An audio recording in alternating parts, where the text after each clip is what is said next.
Wanita hari ini.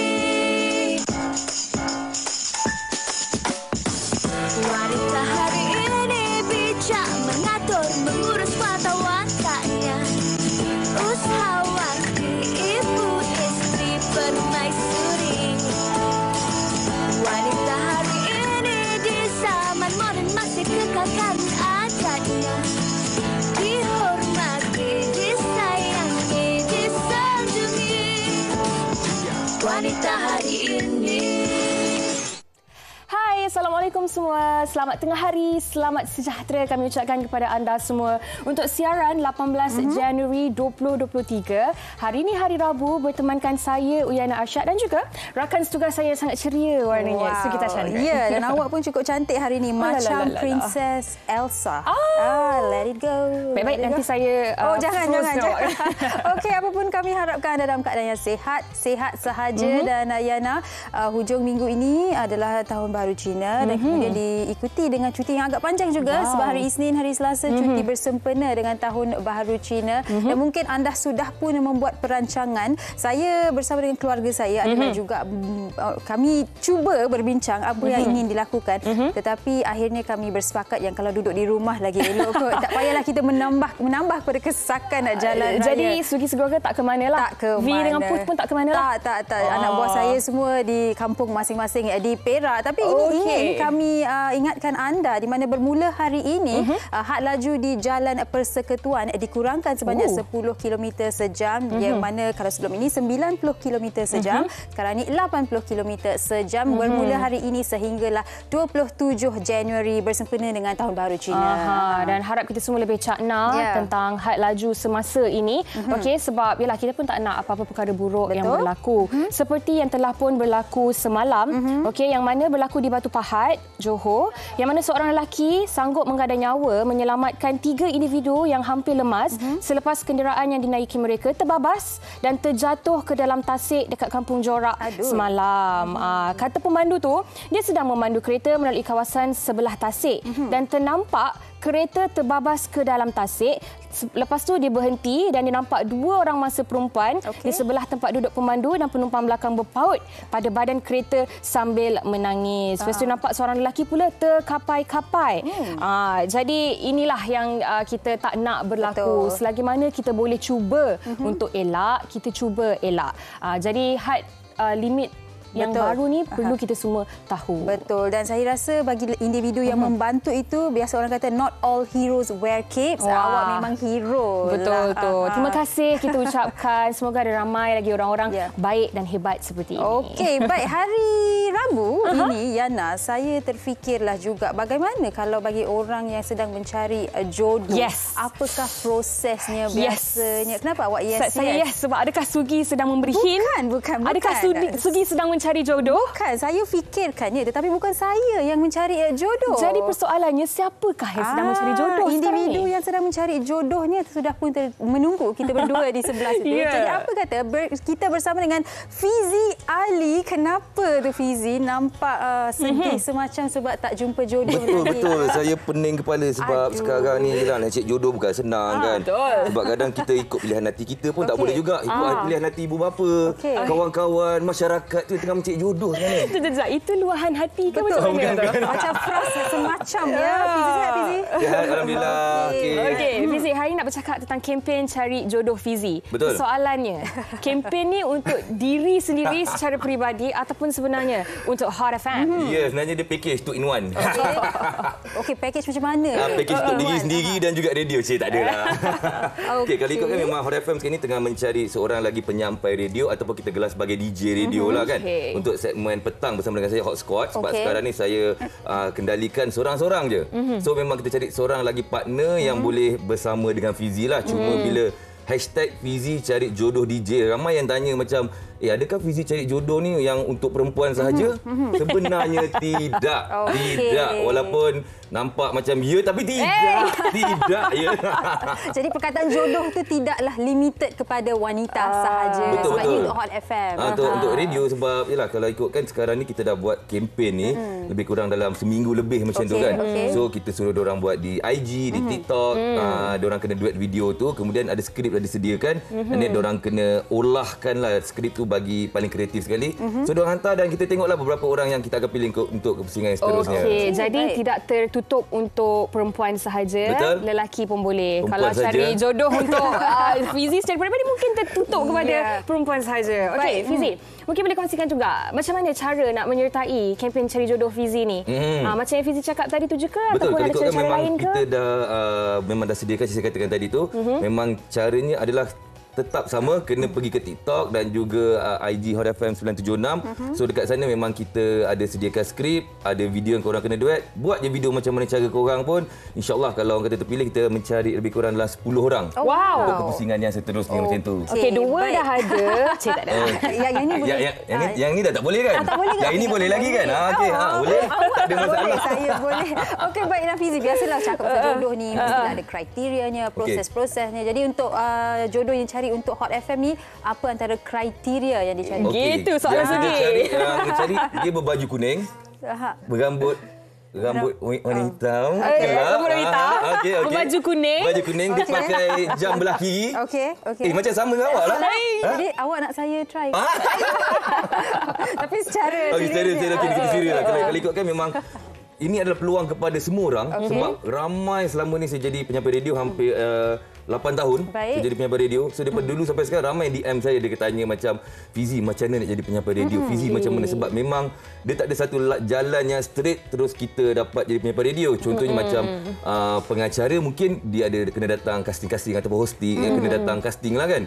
Ataupun mungkin kalau kerja-kerja lain ada temu duga dia. Tapi radio ni dia adalah satu kerja yang sangat limited. Betul. Di dalam Malaysia ni pun boleh dikatakan berapa saja peluang untuk jadi penyampai radio ni. Betul. So ini adalah peluang yang sangat-sangat istimewa kepada semua. Kita memang cari, tak kisah korang influencer ke, korang orang biasa ke, korang followers mungkin ada 3-4 orang ke, tapi buat video kita cari orang yang betul-betul nakkan kerja ni, yang betul-betul orang kata ada semangat menjadi sebagai seorang penyampai radio. Sebab yalah, bila kita di radio, orang tak nampak muka kita. Macam ni nampak di TV, nampak muka kita kan.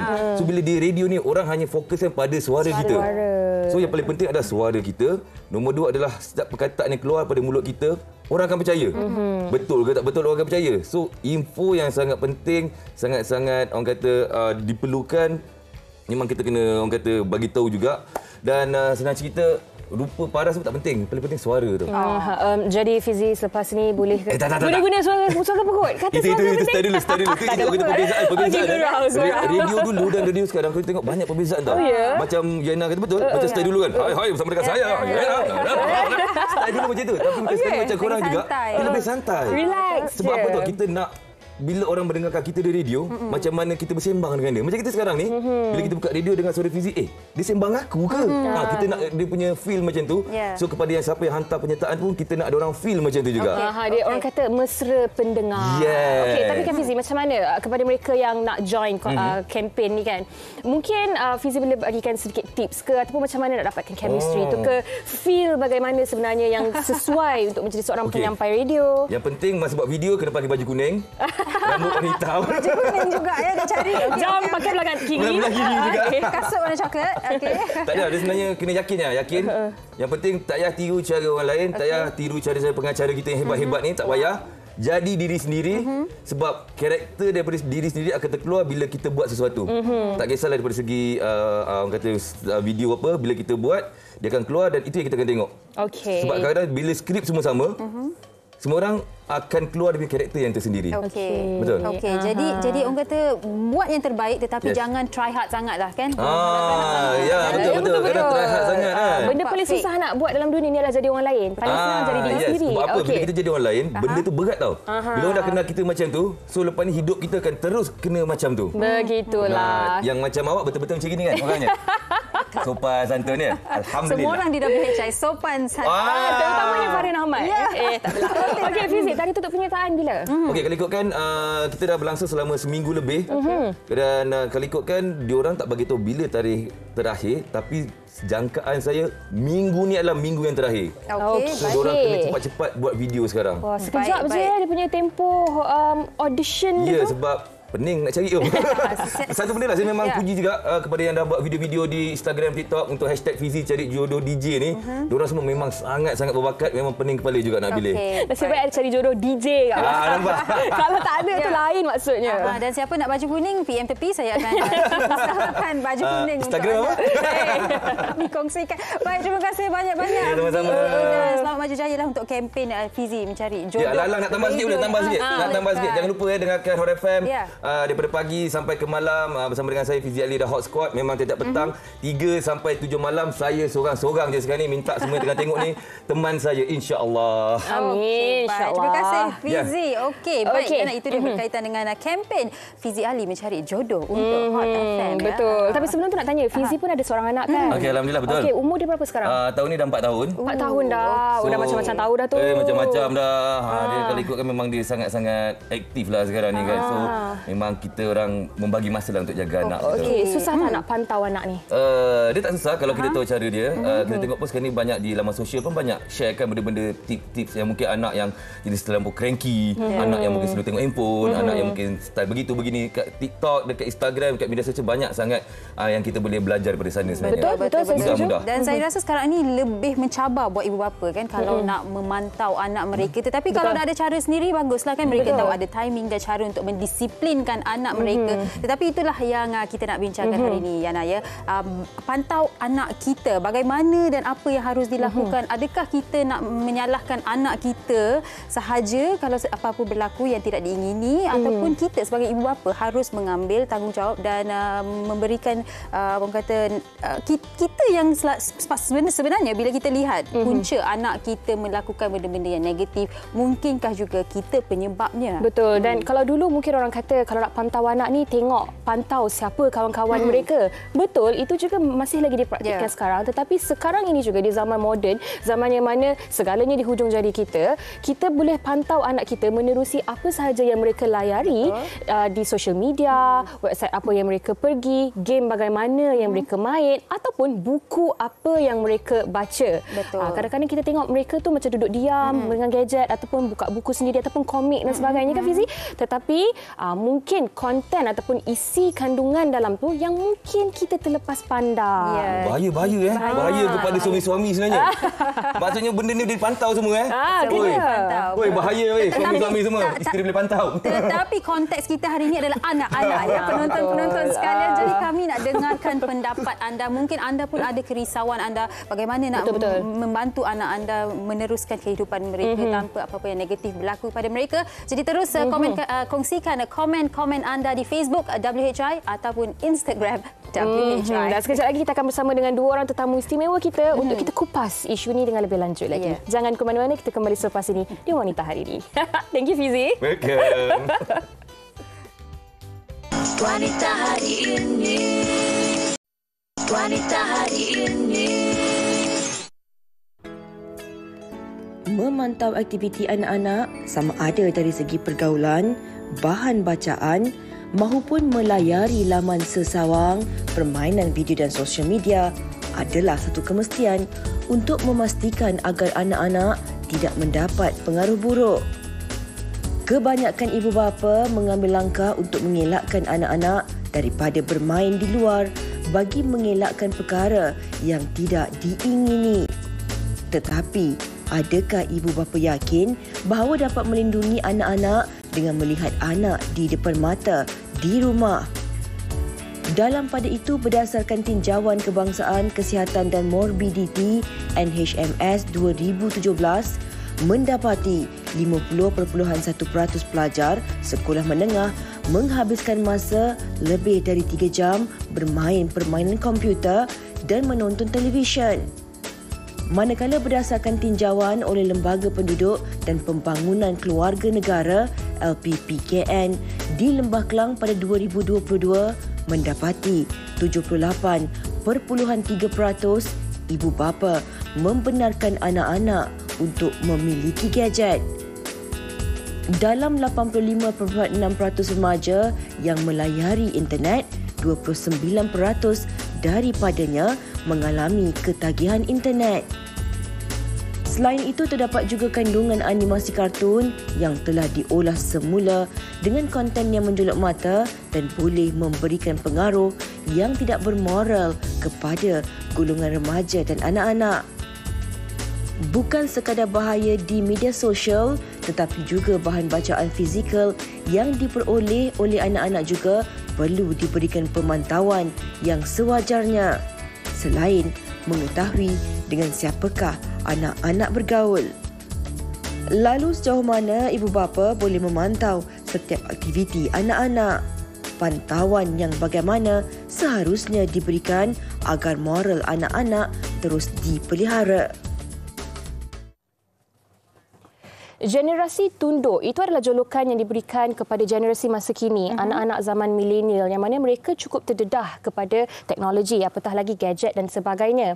Tetapi tak salah untuk kita dedahkan mereka kepada penggunaan gadget, tetapi perlu ada limit dan juga pemantauan. Hari ini kita nak bercakap tentang pantau anak kita bersama dengan dua orang tetamu cukup istimewa ada di sebelah kami, Dasugi. Ya, betul. Kita yang bersama dengan kami hari ini di sebelah Yana, kita bersama dengan Dr. Amira Najihah Yahya, ya, selaku pensyarah kanan Jabatan Psikologi Pendidikan dan Kaunseling Fakulti Pendidikan Universiti Malaya. Terima kasih Dr. Amira bersama kami. Terima kasih Sugi dan Yana. Terima kasih menjemput. Terima kasih kembali. Dan di sebelahnya pula Dr. Mahyudin Daud selaku pensyarah kanan Jabatan Undang-Undang Sivil Kuliah Undang-Undang Ahmad Ibrahim UIAM. Terima kasih Dr. Mahyudin bersama kami juga. Baik, topik yang agak berat tetapi boleh kita kupas dari pelbagai aspek. Betul. Dan Sugi sebagai permulaan untuk kickstart perbincangan kita pada hari ini, mukadimahnya.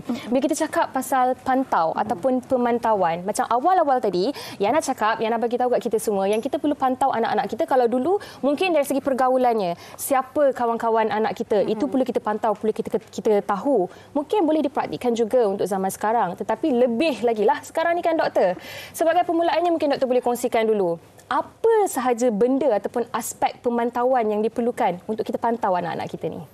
Terima kasih wanita hari ini kerana menjemput saya untuk sesi kita dan sememangnya saya merasakan topik ini adalah topik yang orang kata tidak dia sebenarnya topik yang panas, sentiasa menjadi bualan hangat tetapi seolah-olah tidak ada penyelesaian. Betul. Jadi orang kata sekarang kita dah bercakap tentang soal 5G, semakin broadband dan sebagainya, kita nak ke arah connectivity dan supaya internet kita lebih laju. Tapi dalam masa yang sama kita bimbang kemajuan teknologi yang kita capai ini, apakah dia ini dalam satu aspek membangunkan kita punya masyarakat secara umum ke arah orang kata lebih maju, tetapi dalam masa yang sama adakah dia menjadi racun juga, satu madu satu racun kepada pembangunan masyarakat kita lah. Dan dalam konteks soalan yang ditanya tadi, dari aspek kawal selia ataupun pemantauan tadi kan, pemantauan orang kata apa-apa pun sentiasa perlu bermula dari rumah lah. Itu adalah orang kata fokus utama mana-mana unit sesuatu masyarakat itu, dan daripada rumah itu dia berkembang kepada masyarakat dan juga negara. Dan saya lihat di sini sebenarnya di rumah peranan ibu bapa terutamanya dalam memantau aktiviti anak-anak amat kritikal sekali. Di sini sebenarnya anak-anak dia tidak akan terdedah dengan sesuatu risiko itu kalau persekitaran itu tidak wujud. Jadi orang kata apa yang ada di rumah contohnya, ada sekarang kita semua dah ada smart TV. Alhamdulillah lah siapa yang ada tu ada. Kemudian ada oleh kerana PDPR semua dah terpaksa membeli handphone, walaupun ada yang beli handphone second hand, tetapi benda tu daripada mungkin kerana COVID ya, dia dulu mungkin tidak perlu, suddenly menjadi perlu. Jadi macam anak-anak saya sendiri pun kita tak dedahkan benda tu harapnya terlalu awal, tapi oleh kerana keperluan pembelajaran itu kita terpaksa sediakan dan bila dah disediakan tu pula memang kita perlu pantau juga, tetapi saya akui memang ini adalah isu yang mencabar. Betul. Dan saya setuju dengan apa yang doktor katakan. Betul, ada baik dan buruknya, tetapi apa yang menjadi mencabar di sini adalah untuk mencari keseimbangan buat ibu bapa dan ada keperluan macam nak belajar online dan kita nak anak-anak hari ini lebih tech savvy dan tidak ketinggalan. Tapi kalau kita berbalik kepada macam Steve Jobs sendiri, dia yang membantu menghasilkan iPad, tetapi anaknya tidak diberikan iPad. Bill Gates sendiri, anak dia umur 14 tahun baru diberikan gadget. Dan World Health Organization pun menasihatkan supaya ibu bapa memberikan anak kurang daripada 5 tahun untuk menggunakan gadget ataupun screen time hanya 1 jam sehari. Dan dikatakan boleh juga menyumbang kepada depresi. Itu dari sudut gadget ya, Dr. Amira. Tetapi ada pelbagai lagi aspek yang boleh kita lihat. Kalau nak kata pantauan dari sudut body language, bahasa, mungkin konteks orang kata bahan bacaan anak itu sendiri. Mungkin Dr. Amira boleh ulas lebih lanjut dari sudut psikologi. Kita kaitkan gadget dengan depression, body language, gerak-geri anak tu. Apa yang boleh kita pantau pada anak itu sendiri? Okey, alright. Bila cakap pasal media sosial ni kan, dia buat saya teringat masa saya zaman remaja dulu. Masa tu kita cuma ada Friendster, MySpace. Sangat limited kan dia punya. Yang masa ambil gambar daripada atas macam tu kan. Masa tu kita cuma tahu kongsi gambar, kongsi status. Tu pun tak pandai sangat nak mengarang kan. Sekarang kita dah ada Instagram, Facebook, TikTok, yang mana platform media sosial tu dah advance. Okey, maksudnya macam-macam boleh dikongsi. Okey, tapi bila kita sebut pasal pantauan, bermaksud kita nak pastikan anak-anak kita ni merujuk kepada kandungan yang betul, konten yang sesuai kan. Macam mana kita nak pastikan yang kita tahu dia ada implikasi tak bila dia baca something ni, ada implikasi tak kepada aspek-aspek kepangan dia. Okay. So kalau daripada psikologi, kita boleh mungkin aspek pertama kita boleh tengok daripada segi kognitif ataupun cara dia berfikir. Okay. Apabila dia berfikir, mungkin sebelum ni dia sangat positif. Okay, tapi lepas dia baca sesuatu, ataupun dia tonton satu video, dia jadi seorang yang mula rasa negatif, tak sayang diri, agresif, kan? Ada perubahan. Maksudnya ada sesuatu di bahan rujukan yang dia rujuk tu yang memberi implikasi negatif kepada diri dia. Kemudian kita boleh tengok juga daripada segi mungkin sosial, emosi dia, daripada segi dia berinteraksi dengan orang kan. Mungkin ibu bapa sendirilah boleh perasan tak bila dia ni sangat polite, sangat baik kan. Tapi bila lepas dia tonton terlalu banyak video, dia mula bercakap kasar. Tak nak lah. Gitu kan. Macam kakak tolong buat ni. Tak nak lah mak, malas. Contohlah. Ataupun kalau daripada segi emosi, mungkin saya boleh bagi satu contoh, satu video. Mungkin mengandungi elemen yang seram. Kita bagi dekat kanak-kanak 3 tahun. Ada bunuh-bunuh, cucuk-cucuk perut kan, keluar darah. So, kita mungkin biasa sebab kita dewasa, kita boleh tahu okey ni bagus, ni tak bagus. Tapi kanak-kanak 3 tahun dia tengok darah. Mungkin mengganggu time dia tidur, mula sedih, teringat-ingat, lepas tu bila tidur pun tak lena. Secara tak langsung kita nampak ada implikasi negatif dan ada perubahan daripada segi tingkah laku, kognitif, sosial dan juga kadang-kala boleh mengganggu moral juga. Yang ini remaja. Kadang-kadang kita tengok kan dekat perkongsian media sosial tak ditapis. Kita boleh share ada isap rokok kan, kata coolnya isap rokok. So dia pun tonton, mak dia tak tahu. Bila dia tonton, cool lah isap rokok, jom cuba. Dia start dengan wafer tu. Dia kan. Wafer tu betul lollipop dan itu antara daripada segi psikologi apa yang kita boleh tengok yang dia punya key point, ada tak perubahan kepada aspek-aspek yang saya sebutkan tadi. Okey, baik. Sekejap lagi saya nak tanya kepada Dr. Amira tentang bagaimana sebenarnya perkara-perkara ini benar-benar dan betul-betul membentuk karakter anak ini. Kalau apa yang mereka lihat, baca ataupun game yang mereka main, komik ataupun buku yang mereka baca, apa yang mereka tonton tu sebenarnya akan membentuk karakter mereka menjadi seorang dewasa yang bagaimana nanti. Okay, nanti kita tanya. Tapi mungkin Dr. Mahyudin juga boleh kongsikan. Kalau kita bercakap tentang sudut undang-undangnya kan Sugi. Sebelum kita ke undang-undang negara. Yang mana kita tahu kalau kita tulis sesuatu yang tidak baik, sesuatu yang negatif yang merosakkan reputasi seseorang, okey, mungkin berkemungkinan akan berhadapan dengan civil suit sekiranya pihak itu mengambil tindakan. Konteksnya sekarang ni bagaimana sebenarnya untuk golongan kanak-kanak pula? Bagaimana sekiranya mereka ini pula golongan yang tulis sesuka hati mereka, tidak ada pemantauan, ibu bapa tak bagi tahu yang benda ni salah, tak boleh komen begini di halaman orang lain, di akaun orang lain, bahasa bagaimana yang mereka tulis, dan budak-budak mereka tak tahu yang sebenarnya mereka tulis tu salah. Bagi mereka ini untuk buat kelakar ke, untuk bergurau ke, ataupun apa tujuan sebenar tu pun kita tak tahu. Bagaimana doktor melihat situasi ini?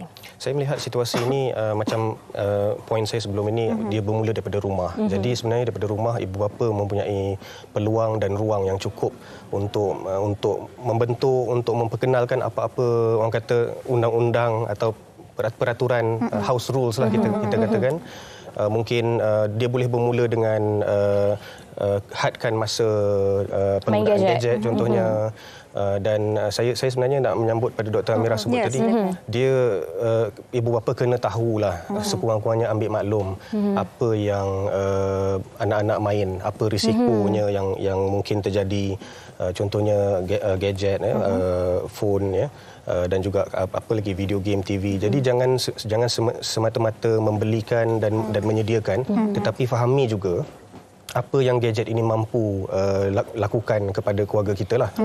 Jadi orang kata sebelum kita bawa dia ni masuk ke dalam rumah kita. Jadi sebenarnya bila ibu bapa ada kefahaman yang basic ataupun optimum tentang sesuatu teknologi yang kita bawa masuk dalam rumah kita, dan perkara ini sebenarnya kita boleh membentuk mungkin peraturan-peraturan asas di rumah.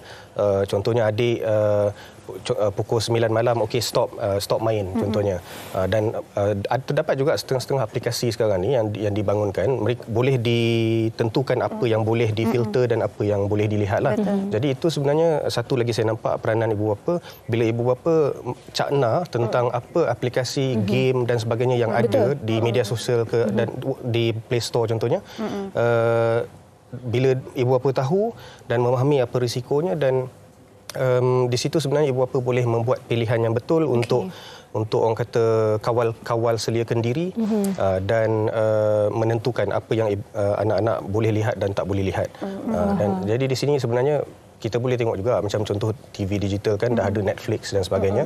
Dan perkara-perkara itu pun yang mana yang datang daripada negara luar ini, dia ada cabaran di mana terdapat kekangan tertentu yang mereka agak mudah untuk masuk ke dalam kita punya internet space kita inilah.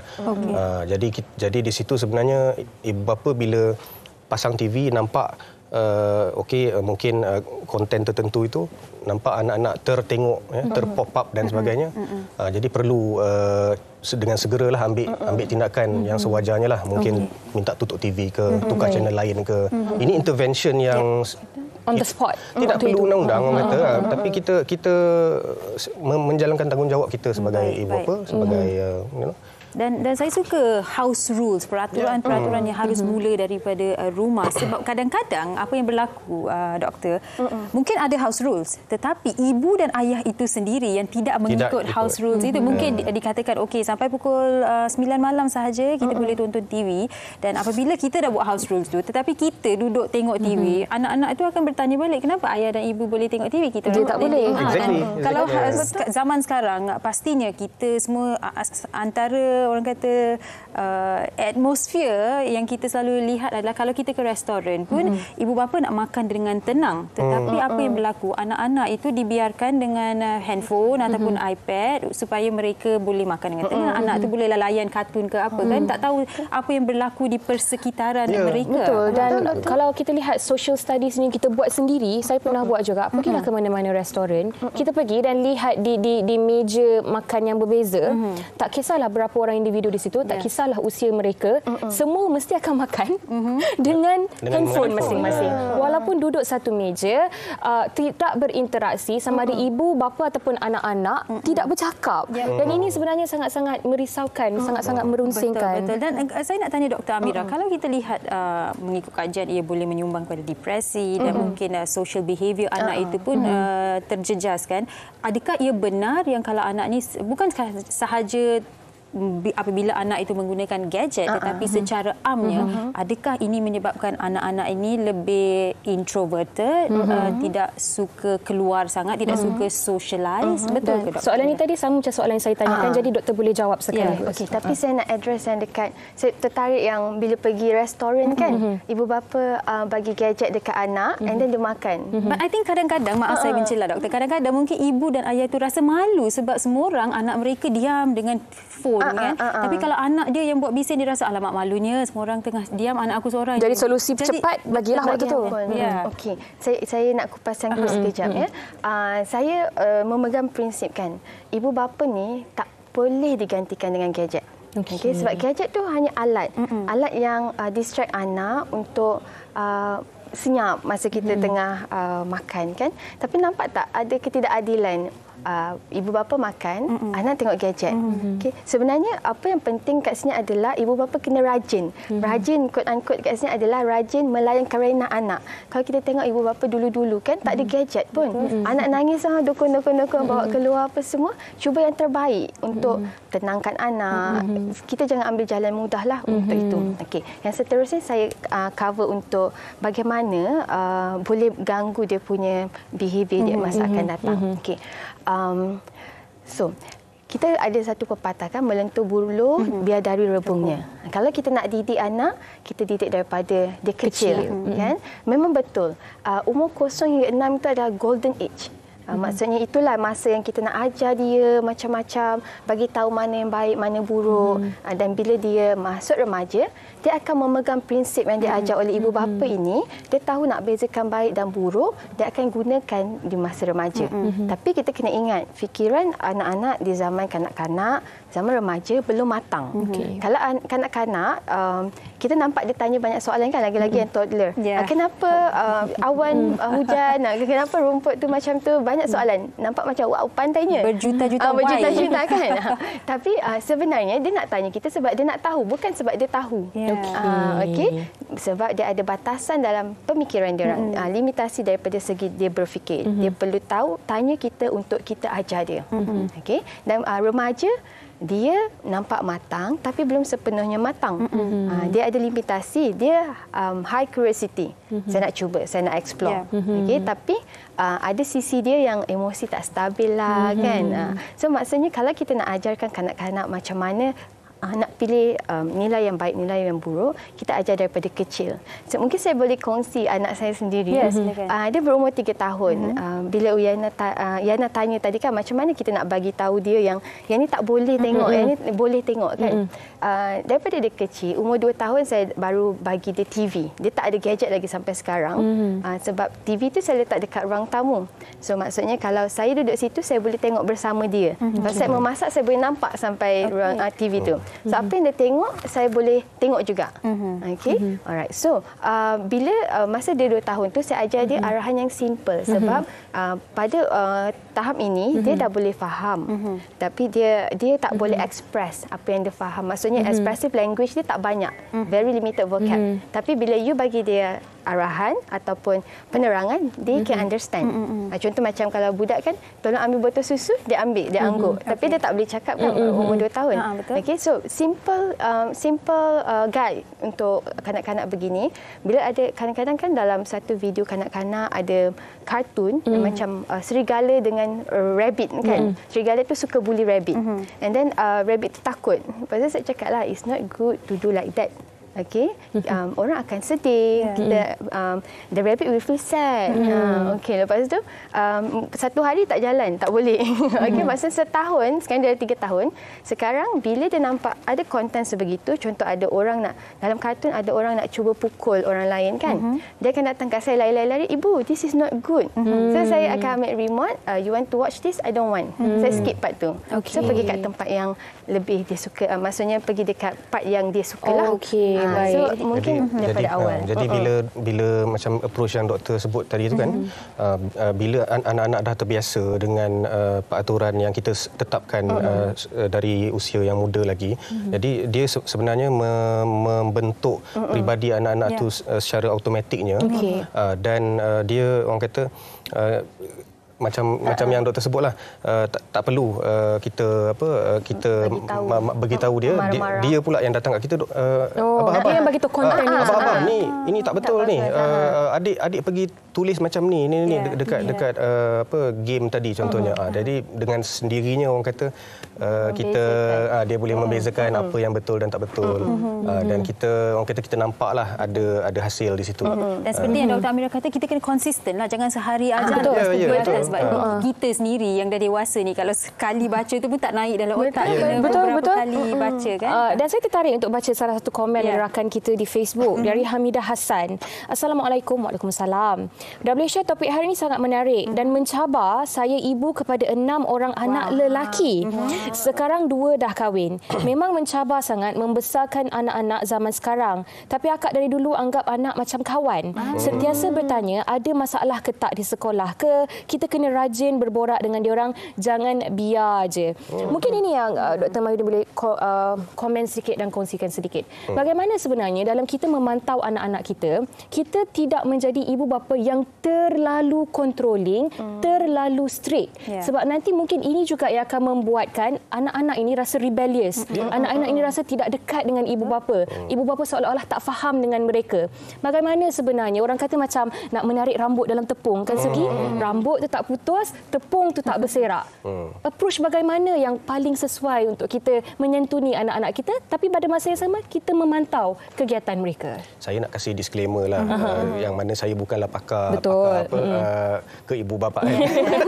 Kita pun masih belajar daripada hari ke hari. Tetapi saya lihat sebenarnya benda ni dia approach ibu bapa perlu sesuai mengikut had umur anak-anak juga.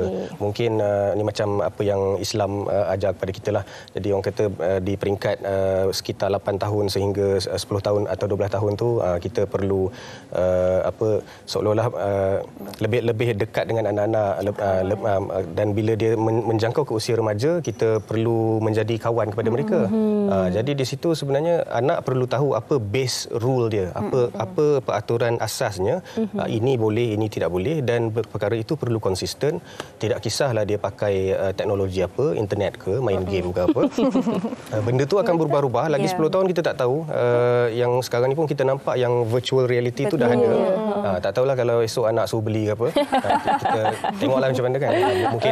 Mungkin tak nampak keperluan, tetapi dalam konteks yang berbeza, orang kata dalam kita yang bekerja ni, perkara itu telah diperkenalkan sebagai satu yang boleh membina network dan sebagainya. Jadi kita tak dapat bayangkan apa lagi 20 tahun akan terjadilah. Jadi anak-anak ini dia perlu bersedia untuk orang kata menggunakan teknologi yang ada, dan terus orang kata menelusuri perubahan zaman inilah yang semakin maju ini. Jadi macam apa yang Yana sebutlah, macam menarik rambut dalam tepung, perkara itu perlu dibentuk, dibina dengan teliti, tapi dalam masa yang sama kita laksanakanlah kita punya kebijaksanaan sesuai ikut attitude anak kita. Kita lebih memahami anak kita lebih daripada orang lain.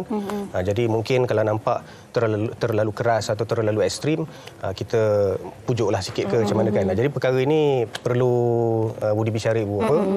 Baik. Saya nak rewind sedikit, nak flashback sedikit pada masa mungkin kita semua membesar. Kalau dulu petang-petang keluar rumah main, katalah yang lelaki nak main bola, perempuan nak main basikal ke, pukul 5 keluar. Lepas tu kalau macam rumah saya sebelum pukul 7 dah kena balik. Dan kalau jiran saya selalu dengar dia, adik balik dah nak maghrib ni. Dia balik Sikit lambat habislah dia kena marah pun. Kalau mak saya dia kunci terus. Dia masuk. Jadi dulu senang kita orang keluar main, mak bapak pun tak adalah risau sangat kan. Tetapi sekarang ini ke mana jua anak itu pergi, anak ibu dan ayah takut apa yang mereka lakukan, dengan siapa mereka keluar, bagaimana keselamatan mereka. Dan ini juga berbalik kepada apa yang berlaku di rumah. Betul, adakah mereka rasa selamat di rumah? Dan kalau saya nak sentuh sedikit berkaitan dengan bahan bacaan, bahan yang mereka tonton, Dr. Muhyiddin, kita harus berbincang mengenai bahan-bahan lucah juga. Itu juga pemantauan kan. Sebab saya ada rakan yang pernah berkongsi lah, yang masa dia membesar, dia sendiri pernah menonton dan ibu dan ayahnya orang kata tangkap lah dia tengah kantoi lah. Kantoi lah. Tapi tak kena marah. Ibu dan ayahnya berkata, okay, ini you shouldn't watch it. Walaupun dah 13 tahun masa tu ya. Cakap you shouldn't watch this. Ini bukan benda yang sepatutnya kita sering kali menonton dan segalanya. Tetapi hari ini, kalau kita nak berdepan dengan situasi sebegitu, bagaimana seorang ibu dan ayah harus menerangkannya kepada anak mereka? Pemantauan dah buat, okey, dah tahu anak buat benda yang salah. Tapi macam mana kita nak terangkan kepada mereka? Sebab ada ibu dan ayah mungkin terlalu sensitif, marah, terus mungkin ada yang, maaf saya cakap, mungkin terus bantai anak mereka. Kan? Jadi dari sudut undang-undangnya, bagi seorang ibu dan ayah, apa yang boleh mereka lakukan? Saya melihat perkara ini memang satu cabaran besar lah buat ibu bapa dan juga dan negara umumnya. Pemantauan di rumah, okey, itu mungkin telah dilakukan. Dan bila kita anjak pula kepada bahan-bahan atau konten yang ada, dia macam konsep orang kata supply and demand. Kalau tak ada orang yang supply, dia tak ada orang demand, dia tak ada supply. Jadi di sini sebenarnya saya suka untuk bawa isu internet, keselamatan internet ni dalam konteks seolah-olah kita ni nak melintas jalan lah. Melintas jalan. Kita perlukan jalan untuk menghubungkan manusia, menghubungkan masyarakat dan juga untuk pembangunan. Adakah sebab ramai orang mati aksiden seharusnya kita menghentikan pembangunan tu? Jadi sebab itulah adanya kempen-kempen keselamatan jalan raya dan sebagainya, supaya orang lebih cakna bagaimana nak menggunakan jalan raya dengan lebih baik. Saya nak bagi analogi yang lebih kurang sama. Internet pun sebegitu. Dia adalah satu medium yang neutral. Jadi orang menyalahkan internet kerana ada ini, ada itu, dan akhirnya diblok dan disekat dan sebagainya. Dan sebenarnya kalau mereka yang mengkaji bidang internet governance ini, mereka memang memahami bahawa internet ini dia dibina tidak untuk disekat. Dia untuk kita free knowledge, network. Memang itu pun tujuan asal dia dibina. Tetapi as time goes by, orang kata semakin kita maju ni, adalah orang kata dalam nila setitik itu, dalam susu sebelanga adalah yang buat halnya tu. Dan bila perkara ini orang kata timbul, ibu bapa perlu juga maklum apakah bahan-bahan bacaan yang berbahaya atau terlarang itu. Saya rasa saya suka nak petik isu-isu baru-baru ni yang orang sebut. Macam mana boleh ada konten pedofil dalam novel yang dijual secara online kan. Yang itu. Jadi sebenarnya kalau bahan bacaan yang kita print sebegini, mungkin ada caranya untuk dipantau. Tetapi dia menjadi lebih sukar lagi bila bahan-bahan itu boleh dibeli melalui aplikasi online seperti Shopee, Lazada dan sebagainya. Walaupun syarikat-syarikat ini dia ada terms and condition dia, tidak membenarkan seller-seller ini menjual, tetapi saya rasa perlu usaha-usaha yang lebih lah untuk memastikan tidak terlepaslah daripada pemantauannya. Dan ini bukan kita bercakap tentang game ke ataupun video ke, ini buku. Apa dalam kandungan buku tu pun sangat-sangat penting untuk ibu bapa pantau. Baik, di hujung perbincangan kita ni kan, mungkin Dr. Amira boleh beri kesimpulan yang terbaik untuk kita rangkumkan tentang bagaimana dan mengapa perlu kita pantau anak-anak kita. Seringkasnya, Dr. silakan. Okey. Bagaimana? Yang pertama, dalam keluarga perlu ada komunikasi. Tak ada komunikasi, sistem keluarga akan runtuh. komunikasi bukan dengan cara yang negatif, mesti ada kemesraan dan kelembutan. Baru anak boleh open up dengan kita. Itu key dia. Daripada situ baru kita boleh tanya anak, pernah tak tengok sebegitu kan? And then ibu bapa mungkin tahulah cara seterusnya untuk mendalami lagi, find the strategy untuk bantu anak-anak. Yang kedua apa soalannya? Dan kenapa perlu? Penting untuk kita maklumkan kepada ibu bapa untuk pantau anak-anak, tetapi ada kelembutannya di situ. Ya, penting untuk kita pantau anak-anak kerana kita nak membina generasi masa hadapan. Remaja, kanak-kanak ni yang akan menentukan masa depan negara kita. Jadi pantau anak, guna komunikasi berkesan, mesra dengan anak, insya-Allah anak akan open up dengan kita dan mereka akan ke arah yang lebih positif. Baik. Dan memang mencabar sebenarnya Suki bila kita bercakap tentang peranan ataupun tanggungjawab ibu bapa ni. Macam saya sendiri baru sahaja menjadi ibu pun dah rasa berat tanggungjawab tu. Dan orang kata it takes a village to raise a child. Bukan ibu bapa sahaja tetapi orang sekeliling, masyarakat perlu memainkan peranan juga. Setuju. Masa amat mencemburui kita sebab kalau boleh nak bincangkan lagi. Tapi apa pun kami ucapkan terima kasih kepada Dr. Mahyudin dan juga Dr. Amira atas perkongsian hari ini, dan sama-samalah kita membantu anak-anak kita membesar supaya menjadi insan yang lebih baik. Dan bila bercakap pasal pemantauan ni, banyak aspek yang perlu kita pantau bersama-sama. Mungkin kita boleh buat pantau anak 2.0. Okey, baik. Suki suka kapet? Saya suka sangat. Saya pasti dekat setiap rumah ada kapet. Sekejap lagi kita akan bersama dengan jejaka hebat ni yang suka membuat kapet. Jangan ke mana-mana. Baik. Wanita hari ini.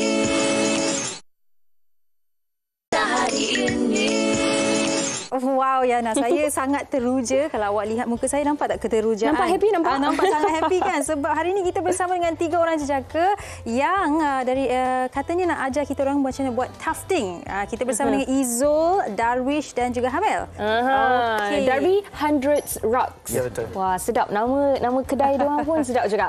Okey. Mungkin boleh kongsikan siapa yang nak mulakan? Okey. Mungkin Izul boleh kongsikan dah berapa lama sebenarnya buat perniagaan ni, kenapa, bagaimana? Okay. So starting kita orang nak start bisnes ni itu daripada kita orang lepak 3 orang. Okey. Kita try nak buat bisnes baru dekat Malaysia ni yang something new dan unik. Kebetulan time tu kita tengok satu video pasal tufting tapi dari negara luar. Okey. So why not kita try cuba buat kat Malaysia. And itu starting point kita orang. Hebat anak muda, hebat. Okay. Tapi yang menariknya hari ini mereka mengambil masa 2 hari sahaja untuk menyiapkan karpet WHI yang ada di situ. Jadi Darwish mungkin boleh tak kalau kita di situ Darwish tunjukkan apa yang dihasilkan, bagaimana dihasilkan. Tapi jangan blok muka awak lah. Belakang tu, okey. Macam mana boleh tarik ni sikit ke macam mana? Kita kena masukkan benang dulu. Okey. Kamera boleh dapat ke ni sikit? Okey. Kita masukkan benang. Ya. Mesin tu nama dia apa? Darwish nak tahulah. Mesin tufting. Tufting gun. Tufting gun. Okey. Okey. Sambil-sambil tu kan mungkin Darwish boleh kongsikan juga. Boleh. Susah tak mula-mula buat perniagaan ni? Okey, untuk awal-awal tu agak susah untuk kita orang. Okey. Sebab memang tak ada basic apa kan. Betul. Tapi kita orang banyak belajar daripada mungkin video-video luar dari YouTube semua.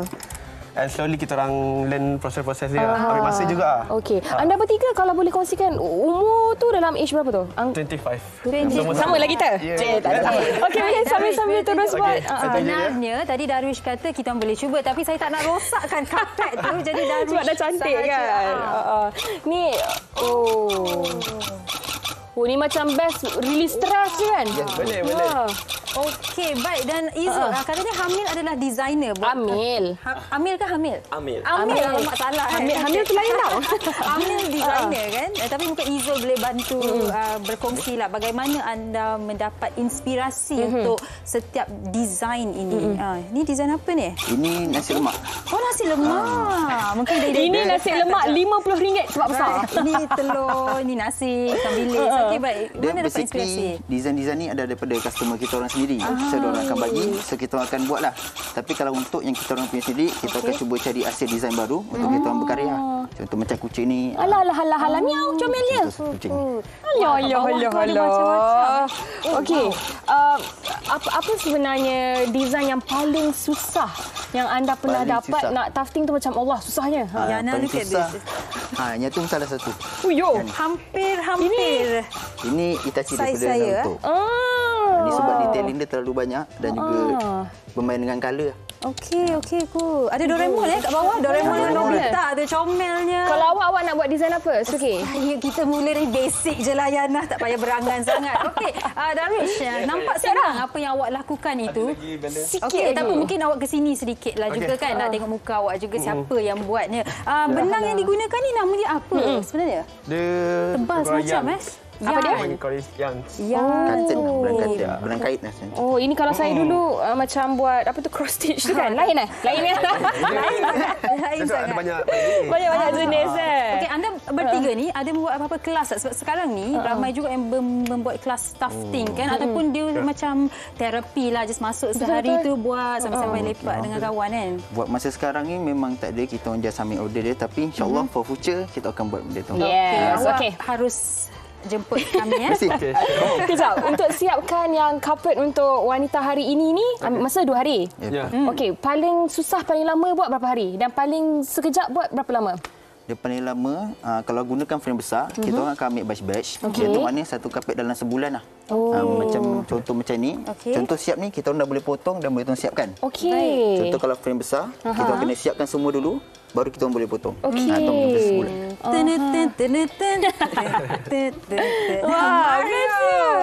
Wow, okey, macam mana pula support daripada keluarga? Sebab anda bertiga ni anak-anak muda yang saya kira business minded, cukup luar biasa sebenarnya kan. Macam mana bila bagi tahu, okey mak, ayah saya nak buat bisnes ni, dan mungkin pasaran di Malaysia tak banyak lagi. Betul. Mungkin awal-awal tu jadi macam mana? Pasti memang time kita orang bagi tahu, diorang pelik lah. Macam kapet apa nak jual ni kan. So kita orang tunjuk video, okey. Mak saya pun, family diorang semua kata okey, boleh try, kita cuba.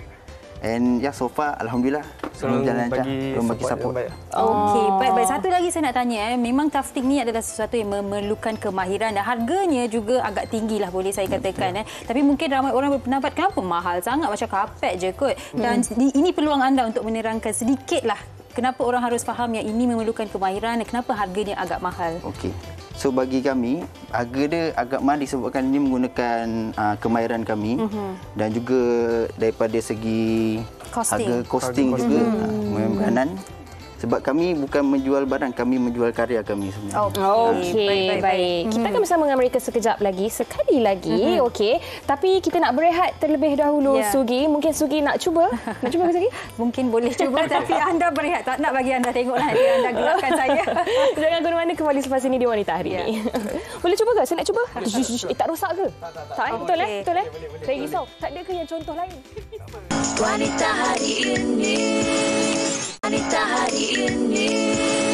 Okey, jadi ke tu? Jadi Darwish macam mana?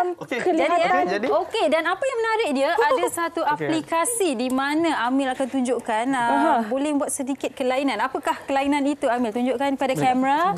Okey. Okey, ni. Alright. Awak sedang scan ataupun ambil gambar WHI itu. Okey. Apa yang akan terjadi? Kita lihat pada skrin sama-sama ya. Nice. Mungkin Izul boleh kongsikan apa yang sedang berlaku sekarang ni. Nampak ada WHI keluar kat skrin. Ini bukan animation lah. Untuk setiap rak yang kami buat, kami akan sediakan animation yang berlainan.